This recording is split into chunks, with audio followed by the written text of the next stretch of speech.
कांसबांश और गमई नईरे चलित वर्षर प्रथम बन्या स्थिति देखा यह प्रभाव में शह शह एकर चाष जमी जलमग्न होईछि। धान तली और बुणा जमी बन्या पानी बुड़ी रही। वासुदेवपुर ब्लॉकर सुदर्शनपुर और बरुंडुआ रास्तार विभिन्न स्थान में पानीर सुओ पड़ी। एकाधिक परिवार जलबंदी अवस्था अच्छा। वासुदेवपुर अंचल में 3 दिन धरी लघुचाप वर्षा लगी रही। आ वर्षा कमिबा परे उपरमुंडर पानी स्थानीय अंचल में बन्या स्थिति सृष्टि करिछि। पानी 3 दिन धरी बुड़ी रही धान तली सबू बुणा जमी नष्ट होगा आशंका देखा जहाँ चाषींकर चिंता ढेर बढ़ाई देछि। धामनगर ब्लॉकर रेबो और कपाली नदी में जलस्तर वृद्धि पाउथिबा बेले बन्या स्थिति सृष्टि होगा आशंका करा जाउछि। नदी दुईटी फुलिबा सहित बन्या जल विभिन्न गाँ और चाष जमी प्रवेश कर सारी। कोठार असुराली मुख्य रास्ता उपरे बन्या जल प्रवाहित हेउथिबारु यातायात व्याहत होइछि। बन्या प्रभाव में धामनगर ब्लॉकर कोठार असुराली गड़ियाली फतेपुर और कासिमपुर पंचायत प्रभावित होइथिबा जଣା पड़िछि। अनेक स्थान में विस्तृत चाष जमी जलमग्न होई धान तली नष्ट होइथिबा बेले तलिया अंचल गुड़िकरे बन्या जल रे चाष जमी बुड़ी रहिछि।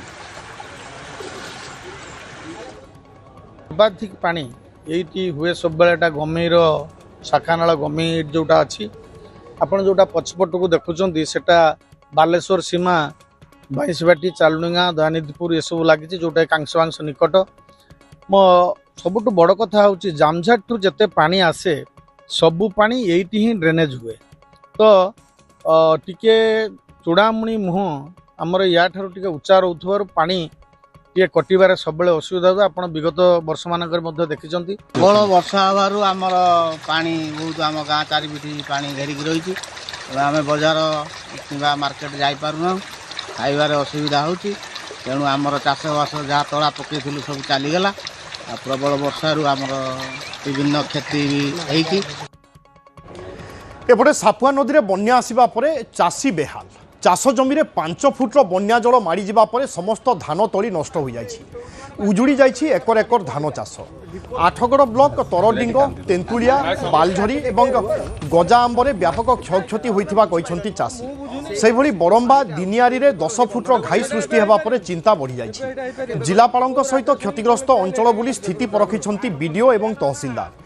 युद्धकालीन भित्तिरे रास्ता मरामती सहित चाषी को क्षतिपूरण पर प्रतिश्रुति देइछंती प्रशासनिक अधिकारी।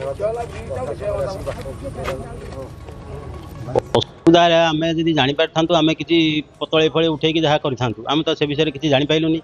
सापुआ नदी होता 1900 मसीह बढ़ी आम देखलु ए वर्ष हठात बढ़ी आसी आम चाषी गुड़ उच्छन कर बढ़ी आसी एमती सड़ी साड़ी गला धान आम केमी चलू आई आम कर्ज बार्ज कर चाष करूँ आम छुआ पिला चलू केमी आज्ञा 2-3 एकर जमी चाष कर भाग जमी चाष कर आम जमी ना भाग चाष ये कर चाष करूँ आम चलू केमी प्रशासन जब आम कथा न बुझा आम चलू केमी।